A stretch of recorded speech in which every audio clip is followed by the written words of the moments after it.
इबादत तो full time obedience और सरेंडर का नाम है। बताओ ये छोटे छोटे छोटे बाकी खुदा बहुत सारे अच्छे हैं या सिर्फ एक अल्लाह वाहिद कहार। ये एक सजदा जिसे तू गरां समझता है, हजार सजदों से देता है आदमी को निजात। ठिकाना कब्र है तेरा, इबादत कुछ तो कर गाफिल। कहावत है कि खाली हाथ घर जाया नहीं करते।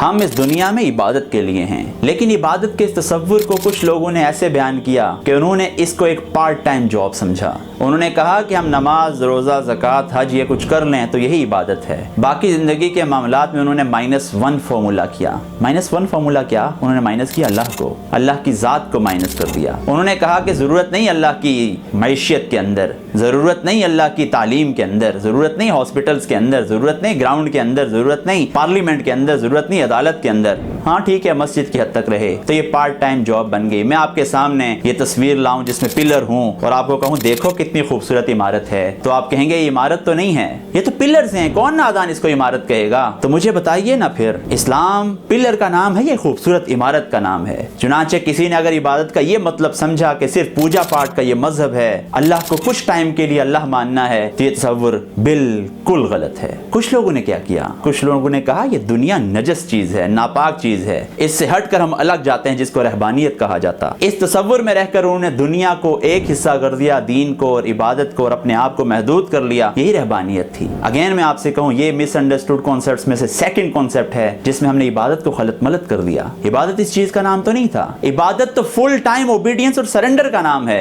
दरअसल इबादत क्या चीज है? जैसे मैंने कहा कि मेरा जीना मरना, नमाज और कुर्बानी, हर चीज सिर्फ और सिर्फ अल्लाह रब्बुल आलमीन के लिए हो तो ये इबादत बन जाती है। वरना होता क्या है, मेरे कुछ हिस्से को मैं अल्लाह के लिए कर देता हूँ जिंदगी का, कुछ हिस्से को मैं कर देता हूँ कि ये फलां के लिए है, कुछ को मैं कहता हूँ इस पर फलां के रूल्स लगेंगे, कुछ के लिए मैं कहता हूँ कि इस पर फलां का कानून लगेगा। तो होता ये है कि जो किसी ने कहा था कि जिंदगी से बड़ी सजा ही नहीं और क्या जुर्म है पता ही नहीं, इतने हिस्सों में बट गया हूँ मैं, मेरे हिस्से में कुछ बचा ही नहीं। फिर आप टुकड़ों में तकसीम हो जाते हैं। लेकिन अल्लाह आपको और मुझे समझाता है और पूछता है अरबाबम मुतफर्रिकून खैरुन अमिल्लाहुल वाहिदुल कहार। बताओ ये छोटे छोटे छोटे बाकी खुदा बहुत सारे अच्छे हैं या सिर्फ एक अल्लाह वाहिद कहार। ये एक सजदा जिसे तू गरां समझता है, हजार सजदों से देता है आदमी को निजात।